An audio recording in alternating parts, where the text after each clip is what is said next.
What's going on, everybody? Welcome back to the channel. I apologize for some technical difficulties on my end. Not really sure what was going on right there, but I was getting a major echo. Wanted to cut that off before we got too far along. Just wanted to kind of hop in, talk some Steelers, talk some ball, answer any questions. I know I've been away for the last week or so from the channel, just taking some time off, some mental health stuff, trying to get some stuff done around the house before all of my free time is basically consumed with football for the next 4 months, which I'm really excited about. But it seems like it's been a really eventful first week or so of Steelers training camp. I wanted to talk a little bit about some storylines, at least that I find particularly interesting. And then, as we get more people in here, if you guys drop comments or anything like that, I will answer any questions, that kind of come on for the duration of the live stream. I'm not really sure how long I'm going to do this, but it'll be for a little bit. So, I want to talk some ball. So, I think we talked a little bit about winners through the first week or so of training camp, just some guys that seem to be standing out. One of the guys I think that's really becoming pretty obvious, just in terms of what I'm hearing from people up in Latrobe, is Alex Highsmith seems like he's taken another step forward. Which we talked about this on the channel. I think Highsmith's contract, they paid him like a top 15 edge rusher. I think that there was some projection in that contract that they were expecting him to take another step forward, another leap, if you will. And, it seems like Highsmith's off to a really, really strong start. Basically, what I've been told is that Highsmith, he looks like the best player there, offense and defense. So that's incredibly exciting. You think about all the really talented players, especially on on that defense. Minka Fitzpatrick hasn't really practiced, but you think TJ Watt, Cam Hayward, I think you absolutely know what you're going to get from those two guys.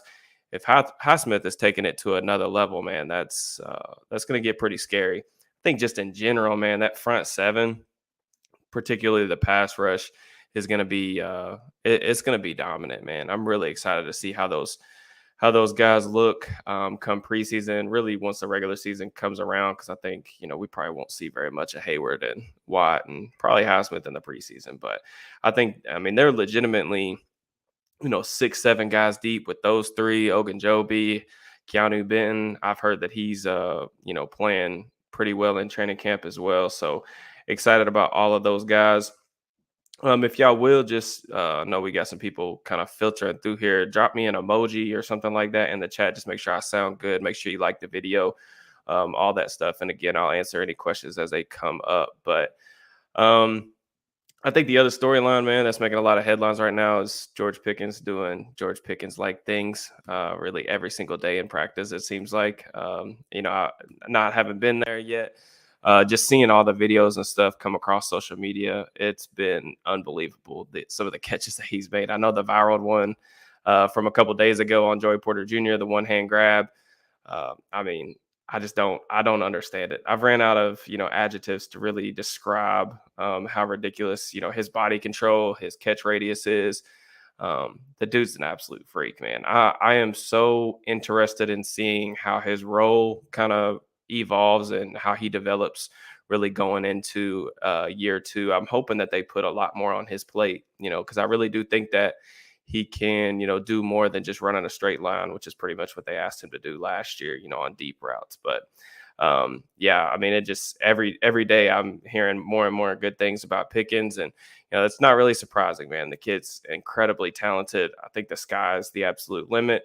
I'm really excited about him and Deontay Johnson. It sounds like Deontay's having a pretty good camp as well, but they've put really good weapons around Kenny Pickett, and I think that that's going to hopefully help him take a nice step forward next season as well. Let's see, look at some comments here. Which rookie's playing the best right now? I've heard some really good things about several guys, but I think Porter has had a good last couple of days. I know the viral catch with Pickens, and everybody's seeing him get dunked on a couple times by George, but I really think that Porter's holding his own in that matchup. And I really liked what Tomlin was saying today coming off the field. I'm sure you guys have seen that quote, but he was basically telling George, that Porter won the day today. So I like that. I think that matchup is going to make both of those guys really, a lot better. And I think, you got two young guys that are really going to be crucial, not just for the Steelers this season, but, going forward. I mean, that is those two guys have the chance to be, foundational pieces for this organization. And I think getting those guys in those practice type situations, good on good scenarios is going to only be extremely beneficial for both of them. And you think about Porter, some of the reasons that they went and got him in the draft, and some of the receivers that they're going to have to play in the AFC. T. Higgins, very similar type of archetype to what Pickens does. A ball winner in the air, vertical threat, guy that can win down the field. I think Porter getting the chance to go up against a very similar receiver is going to make that matchup a little bit easier for him. Hopefully, when those two kind of cross paths later in the season. And I'm excited about seeing the rest of the rookies play. I've heard good things about Broderick Jones the past couple of days. It seems like since Pads came on, he's played a little bit better as well. I'd be remiss if I didn't mention Nick Herbig, because basically everything that I heard for the first week was that he was flashing like crazy. When I did the Nick Herbig breakdown on YouTube, I was really impressed with just his first step. That dude's got a jetpack strapped to his back, man. I mean, he can really get off the rock. I'm excited to see if he is productive enough or good enough to, maybe carve him out a situational role as a rookie. I mean, Watt and Highsmith are definitely going to play the vast majority of the snaps, right? We know both of those guys are going to play 80% of the snaps or whatever it be, but Marcus Golden, they've got him in the rotation as well. Can Herbig do enough in the summer, through preseason, through training camp, to maybe carve out like a situational pass rusher role, at least to spell those guys? I think that would be interesting. And overall, good playing time and good experience for him, moving forward. So, the Steelers love their speed rushers, man. And it's exciting to hear, good things about Nick, especially after he's put on a little bit of weight since the season ended. Excited about seeing what that looks like from him. Appreciate you. Appreciate you, David. Going to Friday Night Lights. Yeah, if you guys are going, definitely have fun with that. I was actually there in Pittsburgh, last year. And I was gonna go. I was actually covering it for the All Steelers group, and then it freaking rained, and it was that big storm or whatever. So I think it got canceled. So that was really unfortunate. I haven't heard anything about Allen Robinson or Keanu Neal. Robinson's been a little bit quiet since those first like couple of days in camp. At least it seems like on social media. I definitely think Robinson's going to be a solid player. I don't know that you need to see a ton from him in the summer to really know that he's going to be good for them in the slot, give them a nice little veteran presence. One thing that I think Robinson's going to help with, man, is just navigating the middle of the field, which they need to access more of, and just being that kind of security blanket, safety net for Kenny Pickett. I think that could potentially be, really good for the offense. I don't know what the expectations are for Robinson around the fan base. It seems like everybody's, kind of either high on him or low on him. I just think he's going to be solid. He's going to be a nice, like, number 3, number 4 option, which Robinson's always been a number 1 or number 2 guy. But I think coming here, they're not really going to require that of him. So, David, hard not to be excited about the potential of this team. Man, I'm jacked up just because football's starting, man. Like, I woke up this morning with the Hall of Fame game and stuff like that going on tonight. I instantly was a big morale booster because just seeing all the positive things coming out of training camp, knowing that we're, what is it, a week away now from first preseason game. That's really awesome. I'm excited to watch these guys play, especially now that pads are on stuff, real football.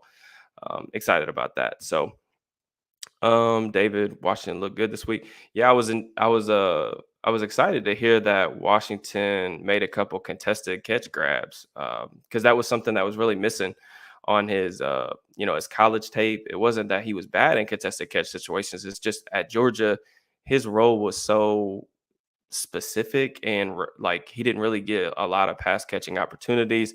When they did, they were kind of throwing it to him in the flat. He didn't really get a lot of red zone targets or anything like that. So I'm interested to see if he can kind of provide some upside in that area too. I mean, the dude's 6'7", 260, 270. So you would think that he would be able to bring down some of those catches, but I think that, it seems like since the pads came on, Washington's played a lot better, and he's kind of stood out in a really positive way. So, I'm looking forward to seeing. He's a guy that's gonna get a lot of playing time in the preseason, and that's something to definitely watch for.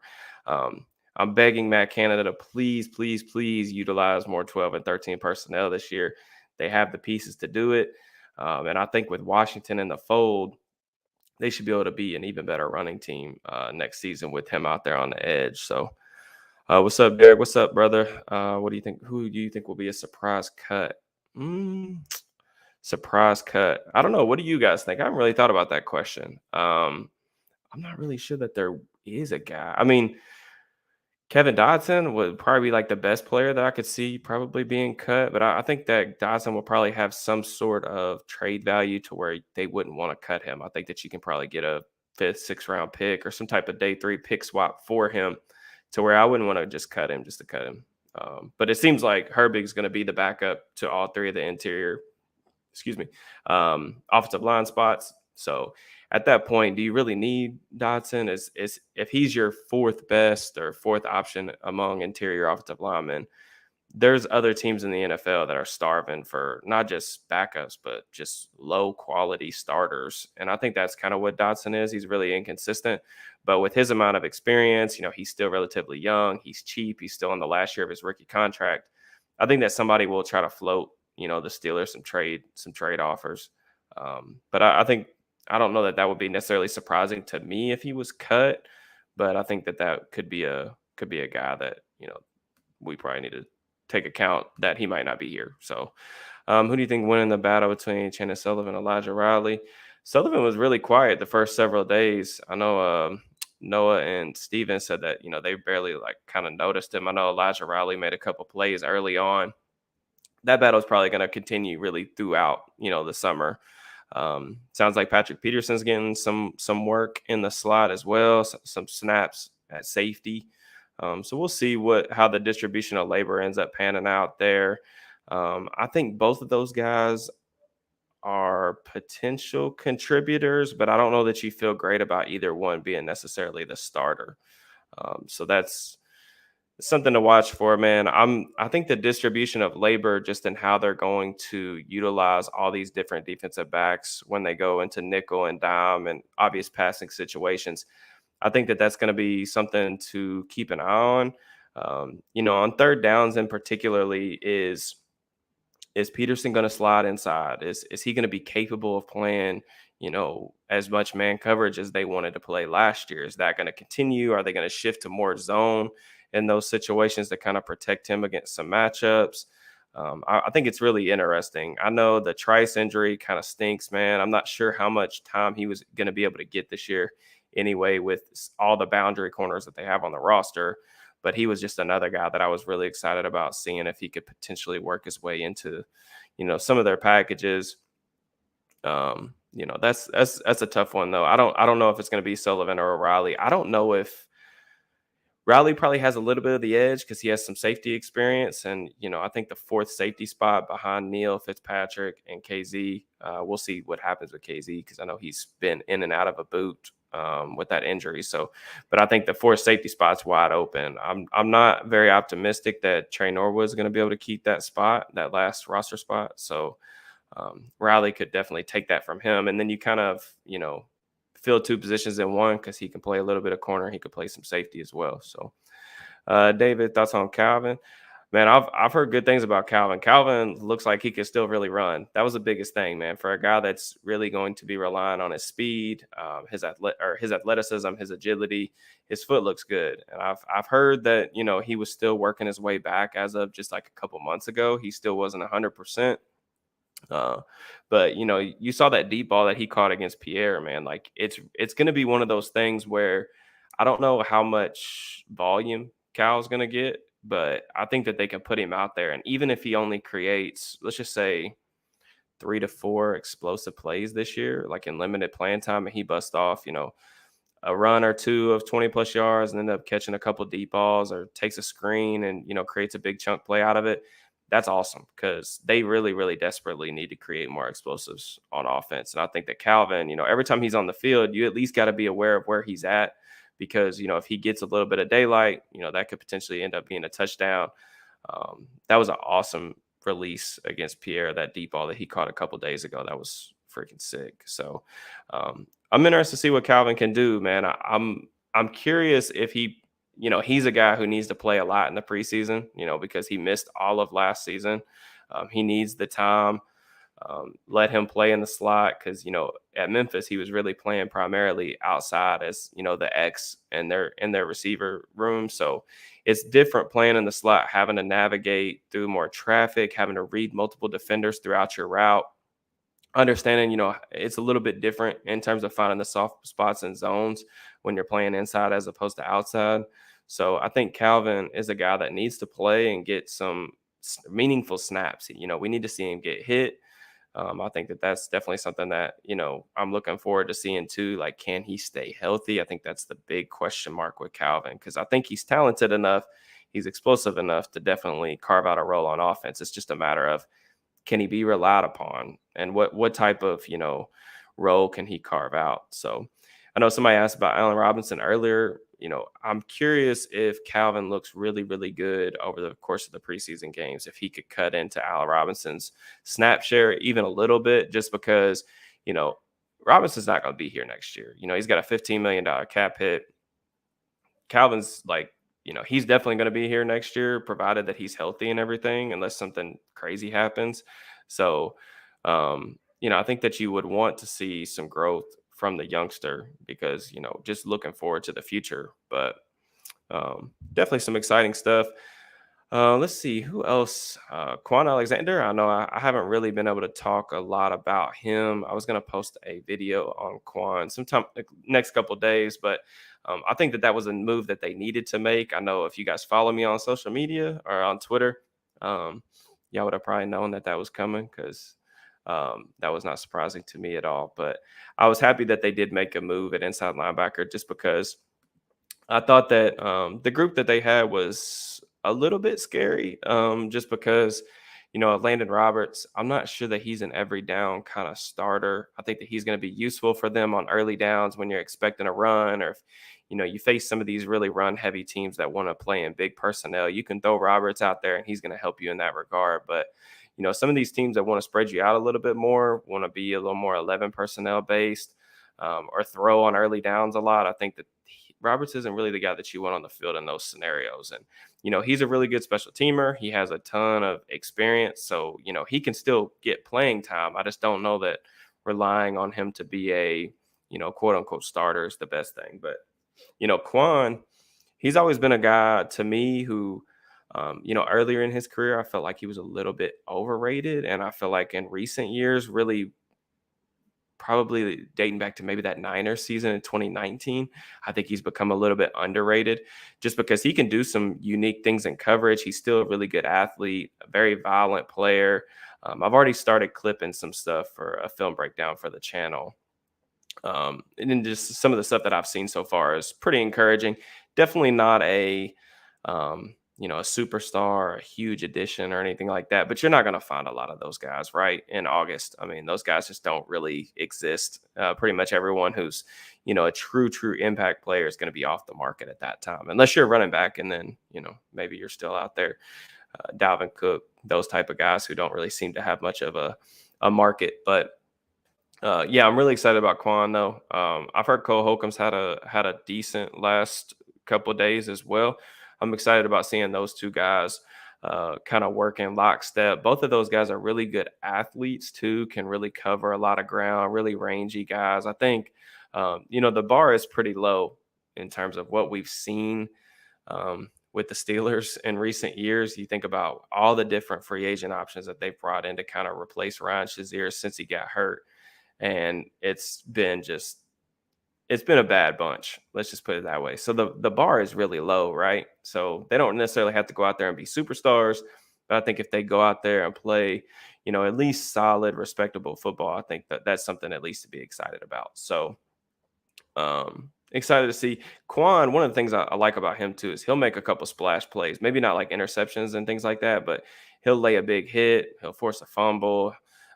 He'll mix things up. So he'll provide a little bit of energy, if nothing else, on defense. So Thoughts on the O line? Seems like the defense has been winning the majority of those matchups, but pads just came on, so I'm not really sure how much you can really necessarily read into that. I think the Steelers' offensive line is going to take a step forward, though. I'm excited about this group to see where all these improvements are going to kind of help them. I'm hoping that they'll be, at least a really, really good run team. I think they'll be fine in pass protection too. Little bit worried about the tackles and pass pro just early on. I think Okorafor, he's a guy who he's just a baseline starter to me, but it seems like he's definitely going to be a starter again this season. And then you got Dan Moore and Broderick, who's kind of competing for the starting left tackle job. Um, with Moore, I think his development's interesting to me because he's still in the rookie contract. Chooks has a huge cap hit for next year as well. Could he show enough to where even if Broderick wins the starting left tackle job, which I anticipate happening sooner rather than later, could he potentially take Chooks' spot next year over on the right side? Or, I think that even being able to rely on him as a swing tackle in the event that somebody gets hurt is interesting as well. But Broderick, I think that there are going to be some growing pains with him just because there's some technical aspects of his game that I think really need to be cleaned up. I think Marcus Golden is weirdly enough probably the guy that he needs to see the most of in practice just because of Golden's pass rush approach. Real physical guy, likes to use his hands, more of a power rusher.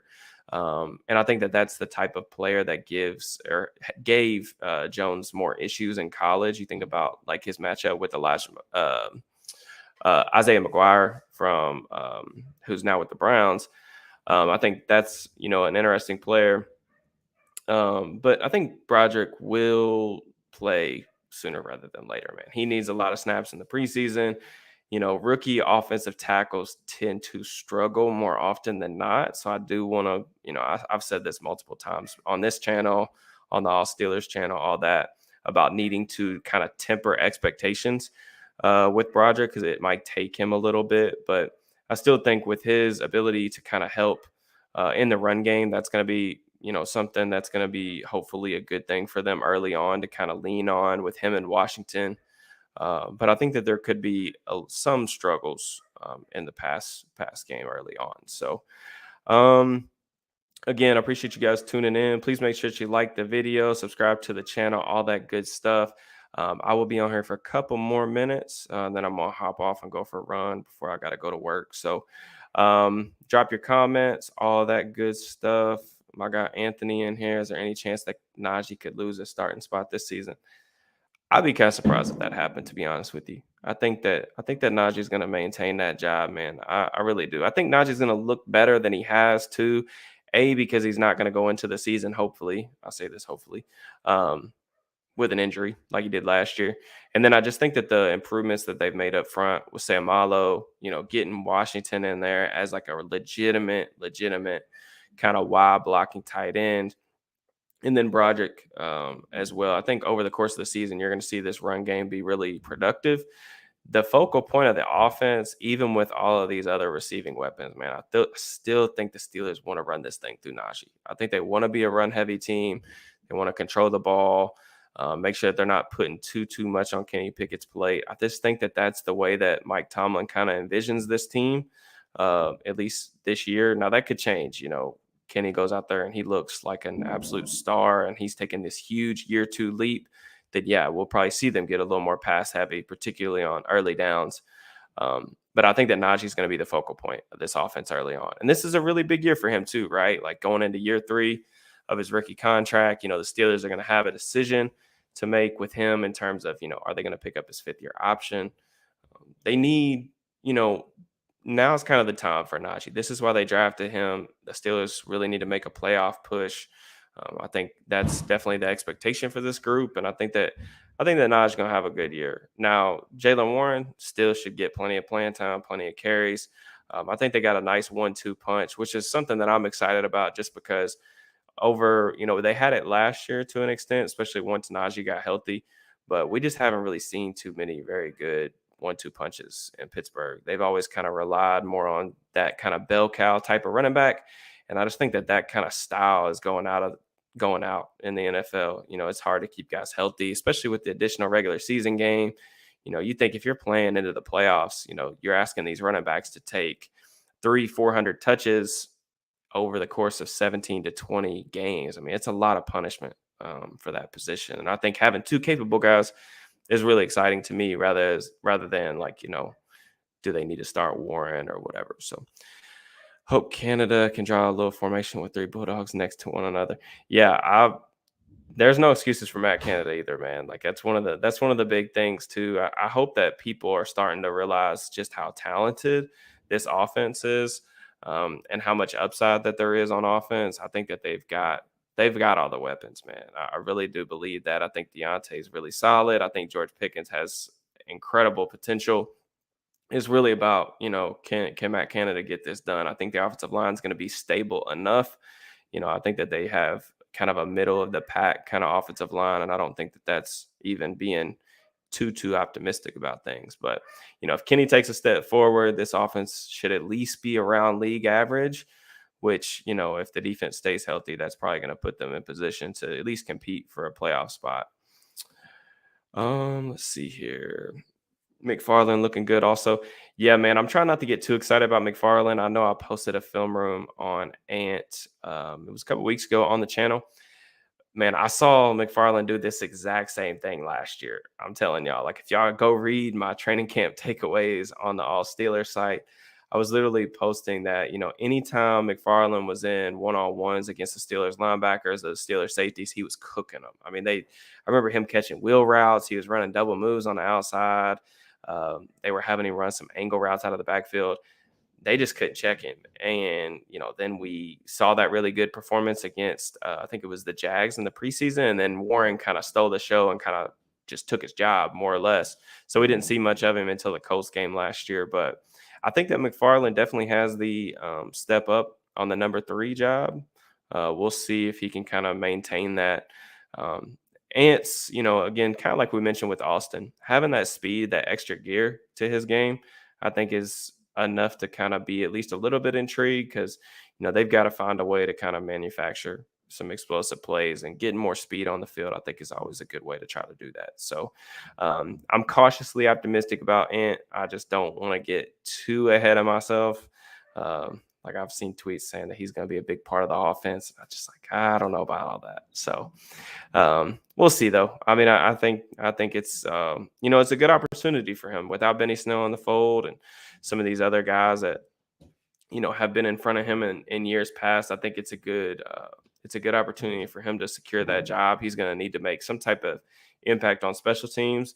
He's also going to need to be, he's also going to need to prove to them, in my opinion, that he can be a quality pass protector. Because if you're going to be in the game on third downs, if you're a shaky pass protector, what defenses will do, they'll create different ways and blitz protections and things like that to target you in pass pro if they don't believe that you could hang in there and get the job done. So McFarland, he looked like a guy last year that the Steelers were a little bit kind of afraid to leave back there, especially with a rookie quarterback. So that's kind of the thing that I'm interested in. I want to see how he does in like backs on backers, but also in the preseason.